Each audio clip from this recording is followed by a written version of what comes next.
how do you even begin to unpack what feels like a lifetime of torture and complete and utter negligence from your doctors, the people whose job is to help you, except that they're the people that have put you in this situation, totally refuse to acknowledge the situation you're in, totally refuse to help you, totally refuse to listen to you, have gaslit you, and just completely abandoned you. That's the situation that I feel I'm in, and that is the story that I'm going to share today. So in this video, I'm going to be talking about my history with eczema and journey into topical steroid withdrawal, the things that have led me to this state now where I can live a normal life, touch wood, and the things that have helped me get here. God, I'm so sorry about the energy of this video. Like, you can tell from my terrible posture. Ballet teachers would have killed me, but I feel like they've got the weight of the world on my shoulders. This is just, I don't even know where to begin.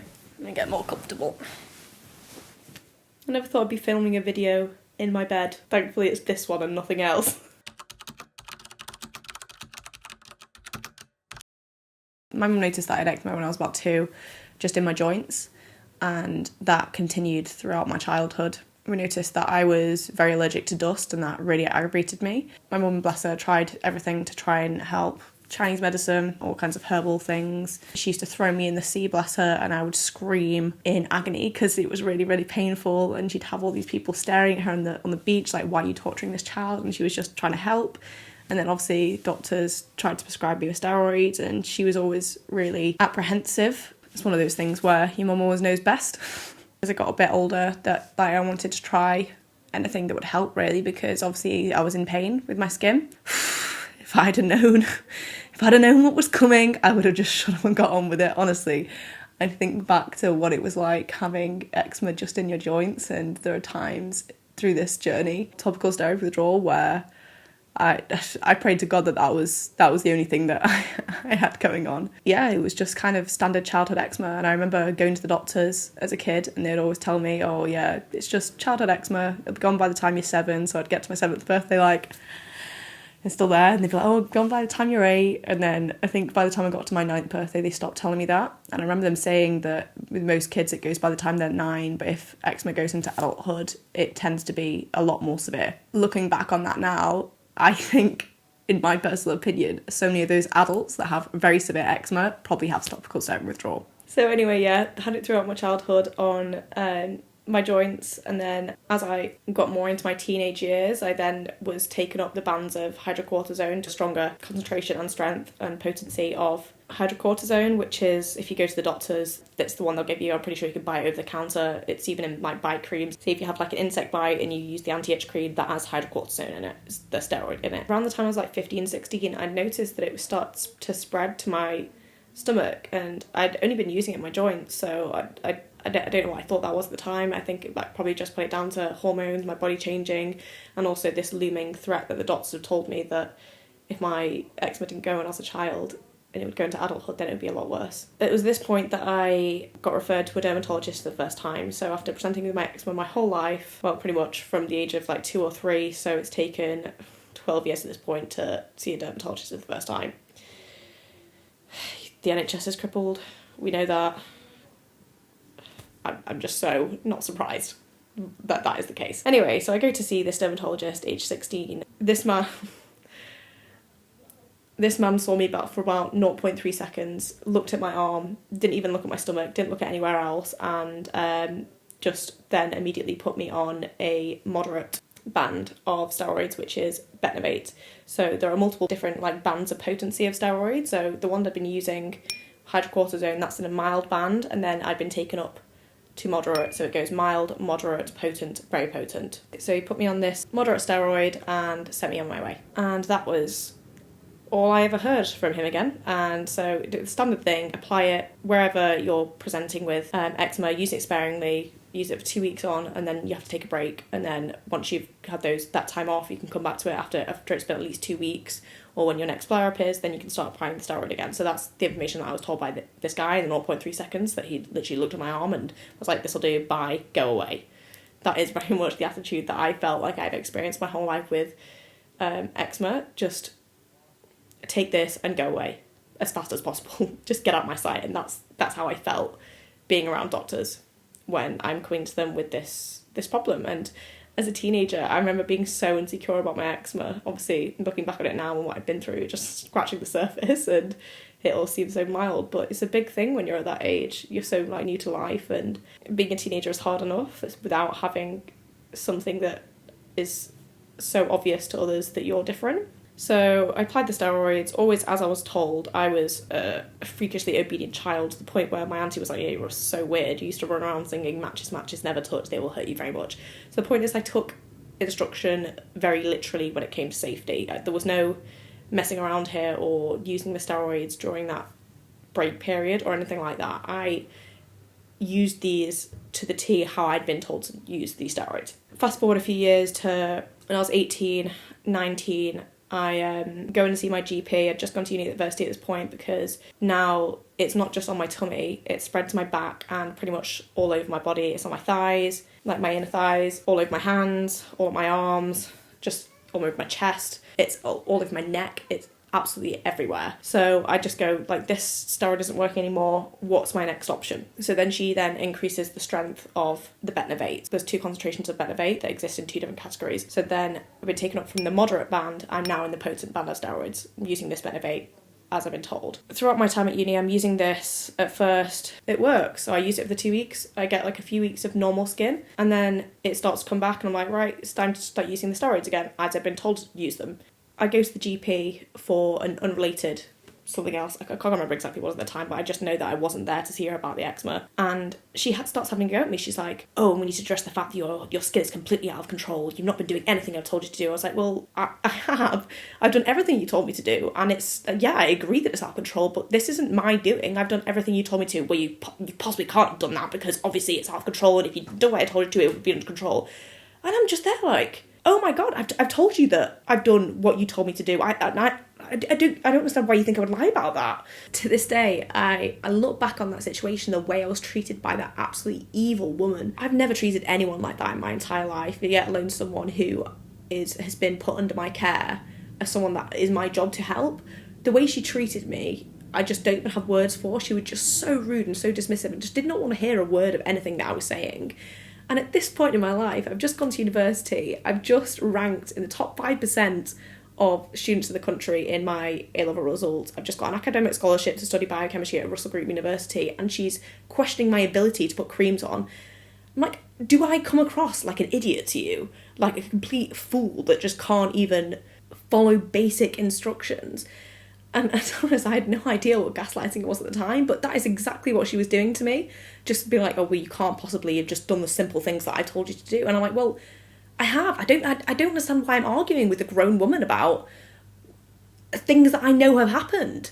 Like, I know I've done what you told me to do. I know I'm applying the steroid creams the way you've told me to. I know I'm applying the emollients exactly how you've told me to. I know I'm washing with the things that you've told me to. I'm avoiding the things you told me to do. Why are you questioning my ability to do those things?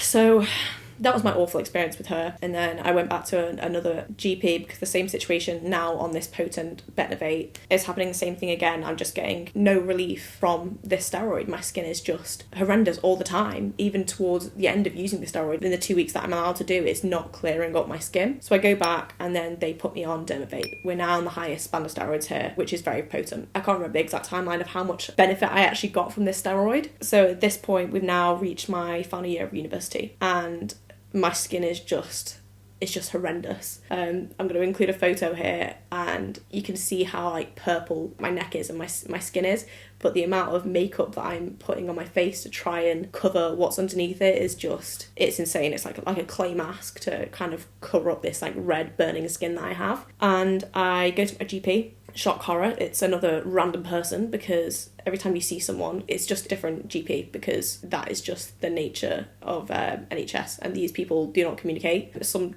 GPs will tell you can put certain steroids on your face, others will tell you can't put any steroids on your face, some will tell you it's fine to use all the steroids on your face. So there's these inconsistencies, and then this guy goes, I don't know why you've been put on Dermovate, because that's completely inappropriate for your care. I don't know how this has been signed off. I'm going to put you back on Betnovate. And when I try to explain to him, it doesn't work. It's like my body is addicted to these steroids because I use them, and then the second I stop using them, it's like a million times worse. It's like every story that I'd heard in like PHSCE,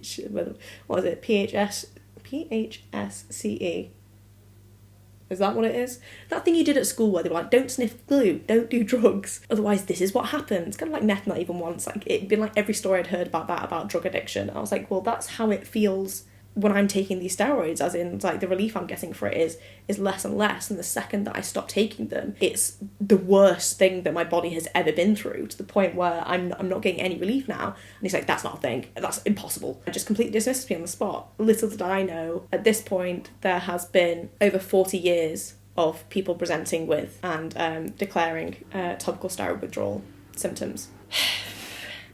And that's so crazy to me to learn now. But anyway, I've not really touched on what topical steroid withdrawal is at this point. So that's what happened. He puts me back down to these steroids. At this point, I've run out of the Dermavir they've given me, so it's just, obviously my skin is like completely unmanageable.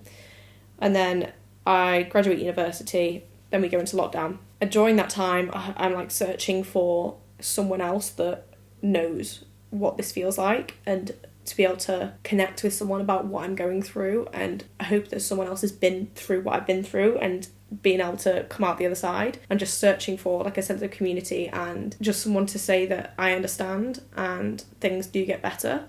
And whilst I'm searching for people online, I find people talking about topical steroid withdrawal. They're talking about how their bodies became dependent on these steroids, and that the second they stopped taking them, they list off all these symptoms, like the bright red bodies, the spreading of this eczema rash all over your body, and other things that I could relate to as well. Like, I had no ability to control my temperature. I was either boiling to the point where I was like sweating all the time, either that, or I was absolutely freezing to the point where I was shivering. Like, I couldn't regulate my body temperature at all, and in completely inappropriate settings. Like, when everyone else in a room would be absolutely boiling, I was freezing, and that was one thing that I found really, really weird. And then the fact that I was just exhausted all the time, like so tired, and just couldn't sleep. And part of the fact that I couldn't sleep was because I was in so much pain and I was scratching all the time, and the way that my skin was just shedding so much. My skin was just seemed to be so much thicker and more like wrinkly and stuff like that. So I was reading what these people were talking about, and I was like, oh my god, that is what I have. And that was the first time that I'd seen someone else say that's what was happening to them. And then I was like, well, that's exactly what I was trying to tell my GP about, which he told me was complete and utter bollocks and wasn't a thing. So for me, it was just this kind of like eureka moment of, oh my god, what do I do now? Obviously I have to stop taking these steroids. I think it was actually 2021 by the time that I stopped taking these steroids as much. I think because my skin was just so unmanageable at this point. I was just kind of used to all the like the redness and the extreme pain and like the oozing. I remember I'd scratched the back of my neck so badly. Imagine if you'd got out of the shower and like you touch, and it's just like sopping wet, and obviously it was just like oozing. I remember I couldn't turn my neck. That was one moment that really struck out to me as like incredibly painful. And then not being able to move. It was just so many experiences of that, like back to back, that it just became like normalized. So I don't remember the time immediately after stopping steroids for that my skin was worse than it had been, because it was already horrendous. That was until December 2022 when things reached a whole new level of horrendous. And that's the first time I kind of talked about it online, because earlier in 2022 I'd gone viral on TikTok for my fashion related stuff, and I was making videos anyway, and I again was kind of wanting to raise awareness, and I think also just find some kind of connection in this horrendous time that I'd been going through. When this horrendous flare-up first happened and it was like at its worst, I was like completely bedbound. And then during that time, I'd actually started vlogging before this. I didn't end up posting any of it online, but I had my camera out because my plan at that point in my life was to vlog that year of my life before all this happened. So I have a lot of this on camera, and I'm going to share that now. I went to bed at like 8 o'clock last night. That's what my face is looking like. Just because one of the main things that helps my skin is sleep, because obviously your body repairs itself during your sleep. And partly because of how sore my skin was. I didn't get any sleep last night, so my skin's a million times worse. Like, my whole face is a scab. Like, it feels like my skin's weeping. Like, if you like fell off your bike as a kid and like you grazed your skin, that's how my whole face feels. And I'm really need to wash my hair and get this sleep mask out, but the back of my neck is so sore. I just thought of water touching my skin, let alone accidentally getting any soap or conditioner and stuff in it, is excruciating.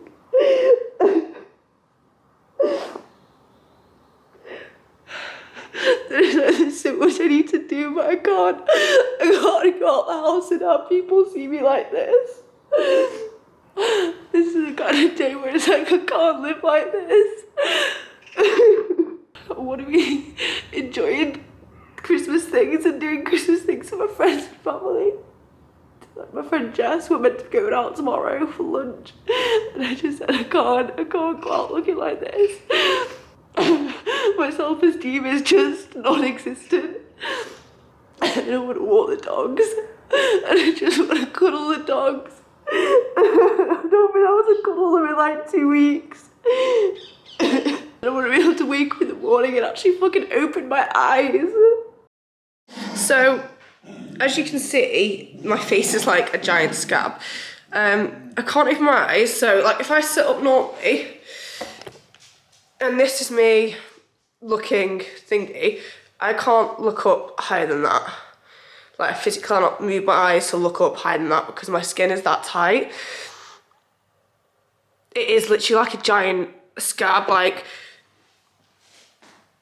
it feels like having a mask on my face. In a way, I actually prefer this to how my skin was yesterday, because yesterday it was like my whole face was weeping. So today that it's like a scab, I can deal with this. Not being able to open your arms is not being able to open your arms. Well, I can't open my arms either. Not being able to open your eyes is tough from like a mental perspective, because I don't know. Thought experiment. If you don't have eczema, still take your eyes like halfway shut and then try and go about your day and try and like have a good mood. And then that's not even factoring in the rest of the pain, because the rest of my body is not as painful as it was a few days ago, but painful. I can't even smile. This is my best smile at the moment. Smile. Having a bit of a tough day mentally with my skin. My face is very, very sore. I know we've seen a hell of a lot worse, but I'm just finding it really hard. Like my face feels gooey. It's hard to explain, but kind of like when you grade yourself and you're missing the top layer of skin, like that kind of gooey. Like it feels like it's weeping. And like last night, I was just scratching loads in my sleep, and it's just so frustrating because I've been trying everything. Like I've got loads of sleep, so my skin shouldn't be shit. I've been doing my salt baths. I've been staying hydrated, I've been taking my vitamins, and it's just so disheartening when it's not getting any better and there's nothing you can do about it. So I'm really trying to stay positive today, but it's gonna take a lot.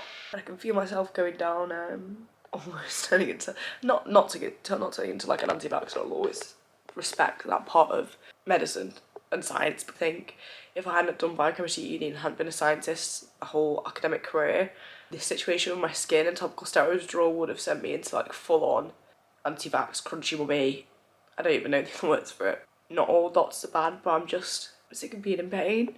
I'm sick of avoiding looking at myself because I can't bear to see myself like this, because it's like I can feel the pain in my face, and then when you see it, looking at yourself, it just makes it a million times worse. And I'm just so resentful. I'm so resentful of my doctors that have done this to me. I feel depressed because of it. I cannot begin to express my anger and frustration at GPs and the level of hatred that I have for them. Like if I was to properly vocalise it in this video, I would be put on a terror watch list, and I'm not even joking about that, because I feel such a strong hatred for the pain, the agony that they have put me through, and just the total lack of empathy and compassion, and the fact that they made me feel like I was insane when there had been 40 years of people talking about this before I'd got to this point. And thinking about the people that haven't had the support that I've had and haven't made it through this situation and are no longer here because they couldn't deal with it.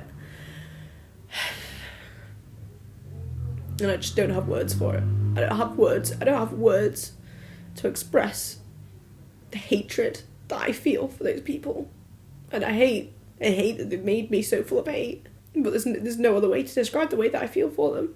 And the fact that it was their job to look after me, and I then had to navigate this basically by myself with the advice of strangers off the internet, because the people charged with my care were just so irresponsible and just thought they knew best, and the level of arrogance and just the superiority complex to tell me that I don't have the ability to recognise and voice what is happening with my body. The fact that nothing's changed. Like, nothing has changed. After over 40 years, we have one quantitative study that talks about topical steroid withdrawal and identifies it as a separate disease from eczema. And the TSW community has caused such a disturbance worldwide that it's being talked about in important places like Parliament, and now a warning is printed on the instruction for topical steroids. But it's the fact that so many doctors are still not acknowledging that it's a thing. It's disgraceful. I think when I was trying to hype myself up to film this video, and the times that I've thought about it in the past, I've been so angry. But honestly now I'm just so sad. I'm just so sad. Right, so where was I? So then after about a month of my skin just not improving, it wasn't at the point where I could like function really as a normal human being with just the burning and the shedding of my skin. So the only thing that I'd ever known to help my skin in the past was the sun and the sea. Like when I was a child, I could go away and my skin would improve massively. So I was like, I have to get out of this country. I have to go somewhere where it's hot. I have to go somewhere where I can be in the sea, and I have to just heal. So I went by myself to Egypt in January because it's the closest place to the UK. I was very lucky and very privileged to be able to do that. I'm in a lot of pain with my back. My skin's been very, very dry. My skin is very, very raw and sore. And I can't sleep because I'm stressing about tomorrow. The thing is, when you have topical steroid withdrawal, waking up is the worst part of the day. I know that sounds ridiculous, but mornings are the fucking worst. Because you wake up, you're in pain. The day starts and you're in pain. And the day starts and you can't move certain parts of your body. And you know that level of pain that you're waking up in is like your base level of pain. Then you've got to put all your creams on. And then when that starts stinging, you wish you're at the base level of pain. And then after you put creams on, it does feel a bit better, and then you're back to base level. And because you've gone through that extreme pain of putting your creams on, base level's bearable. And I think that's one of the reasons that you get into this like vicious cycle, this like catch-22 of not sleeping, because I'm dreading waking up in the morning. Every morning. And it's like the end is in sight. Like I'm here to heal. I'll made it all the way. I've just got to try and get a few hours sleep tonight. At the back of my head, I'm also worried that it's not going to work and my skin's not going to be better. Because if it's not, I just don't know what to do. I don't know what I'm going to do. Right, that's not helpful. My skin is going to get better. Right, I need to come back here and just kind of get my thoughts out, because it helps. You know, cameras are very good listeners.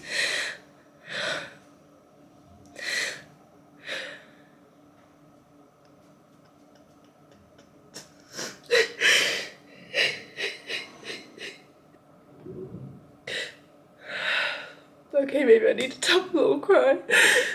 I just feel so weak. I just don't even recognise myself anymore. Just like, if it doesn't get better, I can't. I just can't see a way out of it. It's like I've only got a few days left here. So, got the 27th, 29th, well I guess including today, that's 4. So I guess that's better. And then maybe some other morning on the 30th. It's like I brought these tops with me, as tops, for like the last few days to sleep in. And it's like I won't even be able to do that at this rate, because everything's still so sore on my arms, my shoulders. So I'm just gonna scratch myself in my sleep and I'll be back to square one. I could deal with my body being mad when I go back, or just I'm sick of looking in the mirror and not recognising myself. Both mentally and physically. This isn't my face.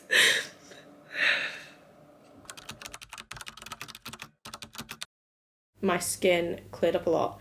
And to me, it was just like revolutionary. And then compared to what I look like now, it's like insane. Like you can see how swollen my face was still and how much older I look because like I remember my eyes just being so like wrinkly and having just like so swollen, and because I obviously was still so exhausted and still not sleeping, the thickening of the skin was just insane. So it's like I'd do that with my hands and you'd see like rolls of skin on my hand and on my elbow. So then that kind of got me to a manageable level and until the summer when my skin had got a lot worse. So I've just hit a new low on my return home healing. I rubbed my eye and I can feel it like weeping. Everywhere is sore again. No, I really saw like it was before, but it hurts.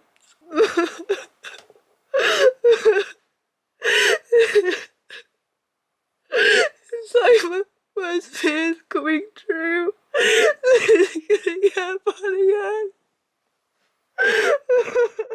I just don't have the energy, the strength or the will to do this anymore.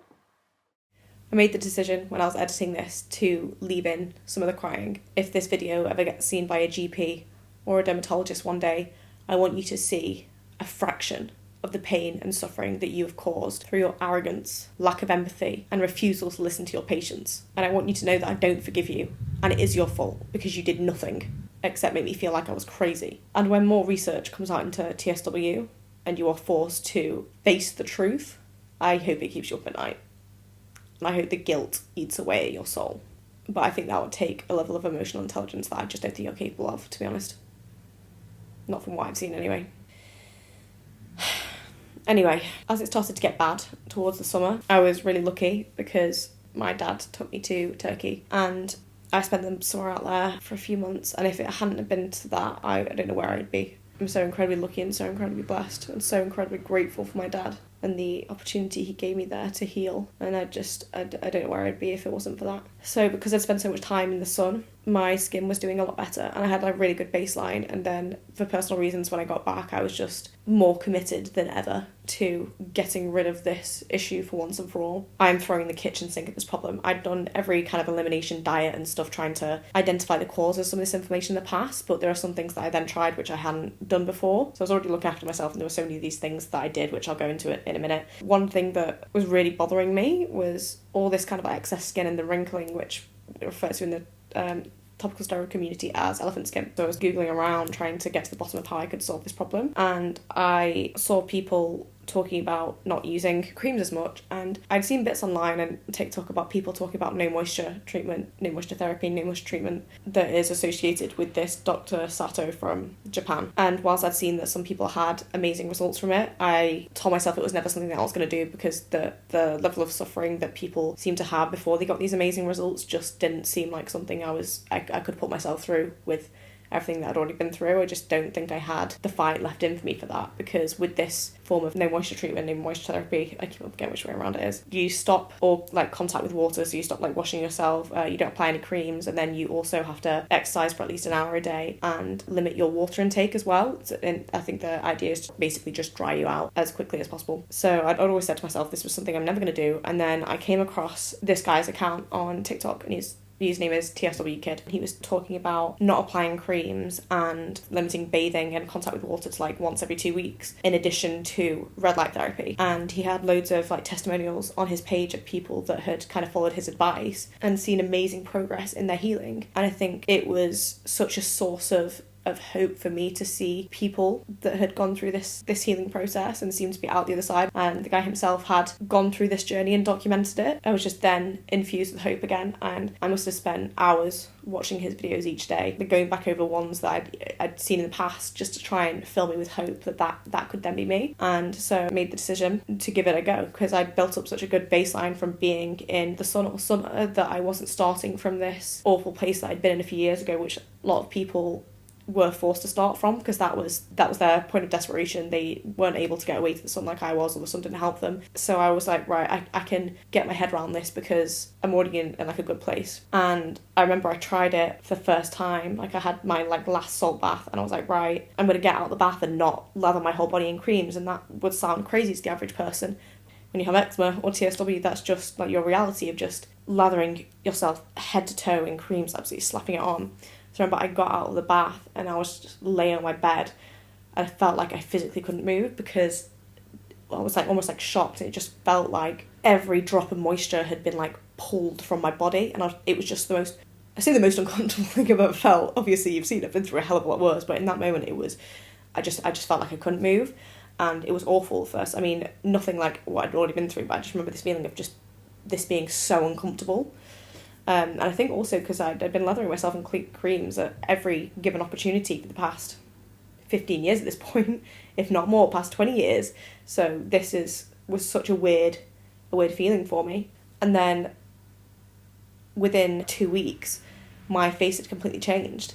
Like, I still had like small patches of dryness, but for the first time, I wasn't dependent on creams to literally live. And all the kind of redness went from my skin that was there. And it sounds ridiculous because the only before photo I have from this period is one with this stupid TikTok filter. And I think this filter really did tap into my insecurities, because I screenshot the video and the recording, and that's the only photo I have, because I was just how horrified I was at the thought that when I was 30 I'd be in this exact same position. So that's why that's my before photo, and then this is what I currently look like today now, and this is what I looked like within 2 weeks of this happening. Like, my skin texture completely changed to normal skin, which was just it. The whole thing was just crazy to me. I couldn't even believe that it worked. What I personally did was every day I would have like a flannel shower on anywhere that just like needed like cleaning, like my feet or like intimate areas or armpits or things like that, just to make sure I was maintaining a level of hygiene, and then completely avoiding contact with water and everywhere else to like give my skin a chance to heal. And then I would kind of break that cycle with a salt bath every 2 weeks, which is actually contrary to the advice that TSW Kid gave. He was talking about like short showers, but I my skin had like a tolerance for that, and salt baths are always something that kind of helped me. Probably using about 2 kilograms of salt in every single bath. So I was using Dead Sea salt and then magnesium flakes as well, 1 kilogram of each. Obviously, it wasn't just the lack of creams and bathing that I was doing, it was also the red light therapy that I was doing. So I had these red light panels that I was spending a minimum of 10 minutes under each day. Like, I had 3 of them, and I would literally just like lie there, like moving them around different areas of my body, each area of the body having 10 minutes, and I'd lie there and then I'd roll over and do my back and things like that. So I was spending like an hour a day under these red lights, but it was like 10 minutes on each area of my body kind of thing. And I couldn't believe it. It was like everything that I dreamed of, but it was like now a reality. I couldn't even have even imagined in the past, not being dependent on creams, and the freedom that came along with it, like not having to carry cream with me everywhere that I went, being able to stay over a friend's house spontaneously and not have to worry about creams, and being able to wear whatever I wanted because I didn't have to worry about things sticking to my cream, because obviously I said I was allergic to dust. Lathering myself in basically Vaseline, it's like covering yourself in tar before rolling in feathers, everything sticks to you. And then also the worrying about damaging the clothes, it was just a level of freedom that I think I'd given up on ever having. So that was just honestly revolutionary. Got my life back, and if it wasn't for this guy posting about that on TikTok, I don't think I would have had that, and I don't think I would be sat here now, to be honest.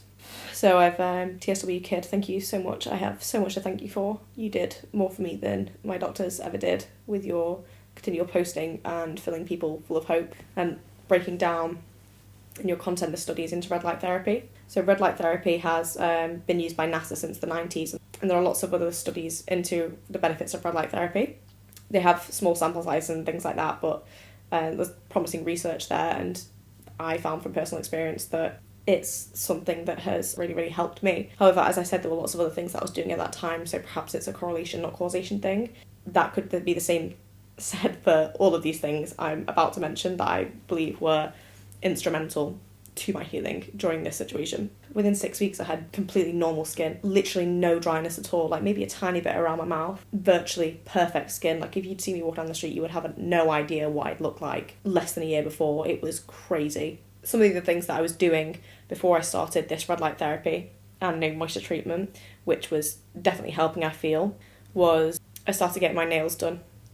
These beauties. But what I found with acrylics is they're thicker than your natural nails and a lot less sharp. Even if you get an almond shape and they seem to be pointed towards the end, when you scratch, it's nowhere near as severe and it's nowhere near as sharp as your natural nails, so it doesn't cause as much damage and you're not opening up fresh wounds. So it just gave my skin a chance to heal, just from an aesthetic point of view. I get my nails done with powdered acrylic because I found that if I got clear acrylic and then gel off the top, because I was scratching so much it was just like chipping away at the gel, so that's why I get powdered acrylic now. I put a massive amount of effort into researching everything I could about healing your gut lining, because I thought that could be a source of inflammation, and my whole idea with what I was trying to achieve was to lower the inflammation in my body. So I thought perhaps that might be a source of inflammation that is making things worse, worth trying anyway. So I started taking probiotics, and every morning I would make myself this gut smoothie that had kind of everything in it: loads of fibre, antioxidants, aloe vera juice, so many things. And I was so militant with that. My diet was so clean, really tried to limit my sugar intake and anything with preservatives in. Like, I was really, really good with my diet. So I think that set me up really well for when I then decided to go and try this red light therapy and version of no moisture therapy, because I'd already spent a month doing this. And also I'd seen online people talking about how celery juice is meant to be amazing for eczema, so I was juicing like a lunatic every morning as well. Like, I was spending 2 hours doing this juicing and my smoothies every morning and then cleaning it all up afterwards. Do I believe that celery juice kind of healed my topical steroid withdrawal? Probably not. But it's one of the things I did during this time of trying to heal, because at this point I'm just so desperate. I just want my life back and I want to heal and I want to live a normal life. Oh, and I was also eating 2 to 3 large carrots every day for the beta carotene and the vitamin C. And when I tell you, I did not miss a day with any of this for nearly a year. I was so diligent with all this. Another thing that I did during that time was I really tried to manage my stress and my mental health the best way that I could. So that was things like going on long daily walks and an excessive amount of journaling. Like, every single morning I would wake up and write 3 things that I was excited for the day and 3 things that I was grateful for. And in the evening, I'd write down all the good things that happened that day. I was really, really diligent in my outlook and my hope for the healing process. And I think reducing my stress levels did massively help me. And then also something else that I did during this period, which I'd been doing anyway because of how bad my skin was and how excruciating showers were anyway. For a number of years I haven't washed my hair in the shower. It's always been like over the bath because I physically couldn't do it out of pain, but now it was to do it to avoid getting my skin wet and getting any shampoo and conditioner on my skin. So that was something else I was also doing. I'll probably have to do another separate video into all this because I feel like I'm probably going to miss something. Oh, the sound of sirens, therefore the sound of London. So anyway, my skin was then perfect for a year and my life just transformed because for the first time in years I wasn't in agony and my career blossomed and I ended up getting a job in my dream career, and then I moved to London. Then things went downhill a little bit. So at this point I'd kind of built up my tolerance to water, so to the point over that year where I could now shower every day. I was having no problems with that. And the room that I moved into had a pretty severe black mold problem. It was all behind the wardrobe, so the landlord had thought that he had solved the problem and the problem had been dealt with to an unacceptable level. Basically, there was a load of black mold behind all of these wardrobes, and it wasn't until I notified them after a few months and they sorted it all out, because I was thinking, I don't understand why I'm getting so ill here. And I also noticed I was getting flakes of dry skin on my face, and I was like, I don't understand what's happening here. Kind of flaking in a way that is different, and I thought it was eczema, and I thought maybe it's the hard water here. I now think it was seborrheic dermatitis, if I'm honest, and I'll explain why. So anyway, this kind of got worse and worse until about December, and then I went to the Caribbean, so I was obviously in the sun, and as I've said and shown, my skin clears up instantly in the sun, but for some reason on this trip this dry skin was staying, and it was just so different to everything else I experienced and so unlike my experiences with TSW and even eczema in the past. I was like, I don't understand why my skin is doing this and why it's not healing. And then this bit's actually quite funny. But I went on a first date with this guy and I remember kissing him at the end of the date, and my lips were like swelling up, and I remember saying something to him at the time and he was like, oh, I might just accidentally bit them, I'm sorry. I was like, okay, I'll just take that as the reasoning. So anyway, said goodnight, went to bed, woke up the next morning to my eyes swollen shut and hives all over my face and neck, and I was like, what the hell? This is like some kind of urban legend about the girl that goes on a date with a guy and gets this rash, and it's like because he's been like kissing corpses. So that's the first thing that went through my head. I was like, what the hell? Well, actually, that's not the first thing that went through my head. My first thing that went through my head was, oh my God, I can't see. My eyes are swallowed shut. And I phoned my mum, and she was like, you need to put it into 111 and find out what they tell you to do, which was go to A&E. So I went to A&E, and they couldn't understand what was happening with me either. They wanted to give me some intravenous steroids. I said no. They gave me some eye drops, did some tests on my eyes. They were like, we don't know what's happened here, and just kind of sent me home with these eye drops because I'd refused the steroids. They tried to give me a Protopic. I then refused that, and they were like, there's nothing else we can do for you. Sent me home.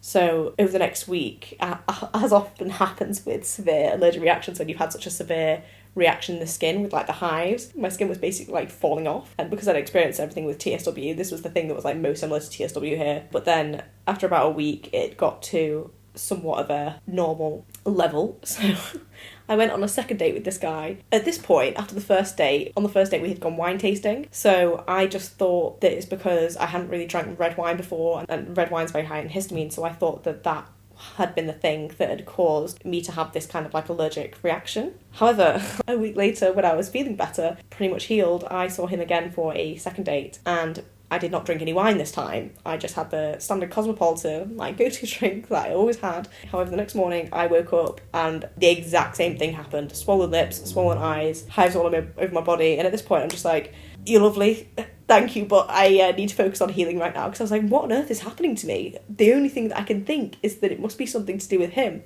And then I've obviously spoken to a doctor since, because when you go to A&E through an emergency and then you get referred within A&E to a dermatologist, the hospital that I'm at gave me an automatic referral to see a dermatologist to kind of talk about this. And I said to him, I was like, I don't know what caused this. Please can I have an allergy test? And he was like, well, when we allergy test, we need to have at least an inkling of what has caused it so we can test you for that. And I have no idea what's caused this. I don't know what it was, whether it was his hair gel, his aftershave, or something I've had a very severe reaction to. So I still don't know what that is. So that was that whole saga.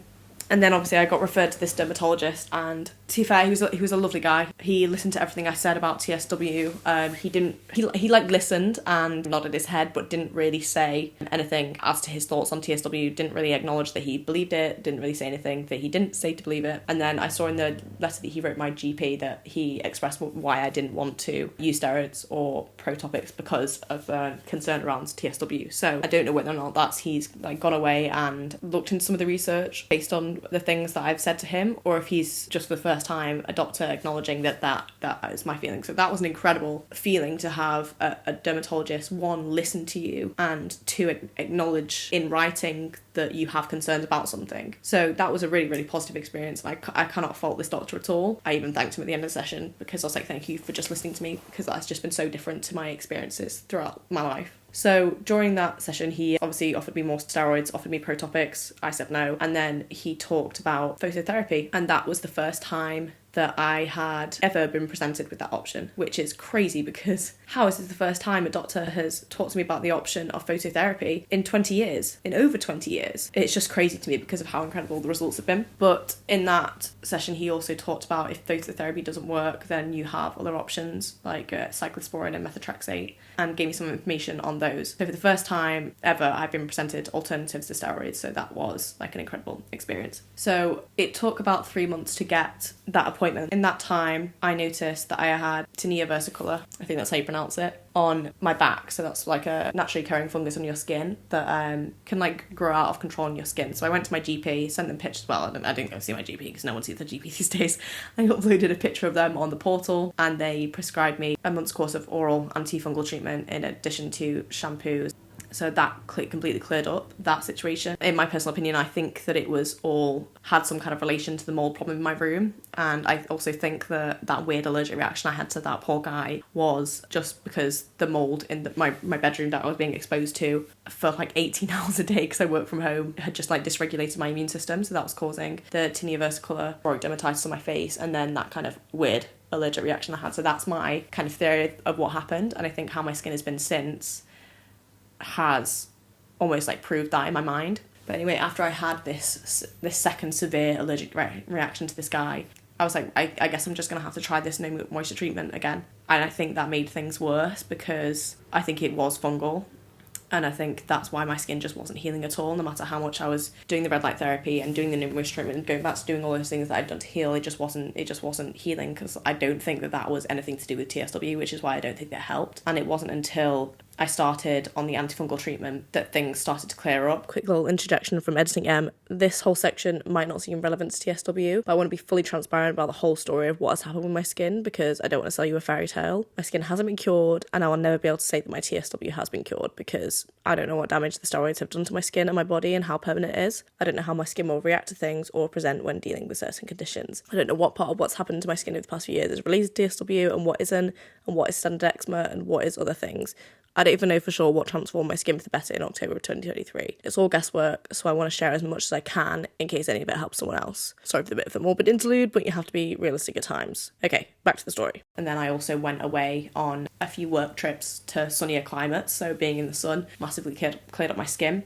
And by the time I'd got back from those work trips, it had been like 6 months since my dermatologist had referred me to phototherapy, and then my slot came around, there was an opening, and then I was able to start phototherapy, which has honestly been life-changing. The nurses have been incredible, so kind. I mean, every week they're convincing me to try and use creams, and every week I tell them it massively flares me up. Like, any form of creams that I put on my skin just goes so red and inflamed. I just don't think my skin can tolerate creams at all after everything it's been through with TSW. So now I think I've had 11 treatments of phototherapy. I've responded really well immediately. My personal belief with phototherapy is that I know that UV can help your skin because UV alters the microbiome of your skin, which then matches my thoughts about the fact that my microbiome is a mess. And the reason I have those thoughts is, one, because of the fungal overgrowth that I was experiencing, which I think are related to the mold problem, but also because there have been studies showing that eczema can be caused, or is at least correlated to, an overgrowth of certain types of bacteria on your skin. So that's my personal theory about why sun exposure has always helped my skin, and it's my understanding as to why phototherapy has helped massively. Also, pretty much as soon as I started phototherapy, I moved house, so I'm no longer being exposed to whatever was making me so ill at my last property. And then this is where we are now. I still have a little bit of dryness around my mouth, but everywhere else in my face is perfect. My hands can be very, very dry, but still a little bit on my elbows from where I did as a child, and like hands and wrists. But everywhere else is perfect, and my life is amazing, and I'm able to live my life, and I'm so humbly grateful for that. And I hope that everyone else that is suffering from TSW can get to this stage as well. And hopefully this video gives you hope that you will get there and healing is possible. I mentioned before how there has now been one study into topical steroid withdrawal, and it talks about the mechanism in which they believe topical steroids have impacted the mitochondria in our skin. So I'm going to tag a Dr. Anna Crystal, who also suffers with TSW herself, and she's done some really good videos breaking down that study. So if you want to look more into that, I encourage you to go and follow her and watch her videos on that. Also, as I've mentioned, TSW Kid, watch his videos, because I truly believe that they have changed my life. And if there's anything else that you want me to talk about in relation to my journey and things that have helped me, I can definitely do another video on that, because I feel like this one is going to be very, very long. So if you've stayed to this point, thank you for watching, and thank you for listening to my story. I hope it's not too kind of all over the place. It might be a bit there at the end, but yeah, thank you, and I wish you all the best, unless you're my former GP, in which case I hate you. Bye!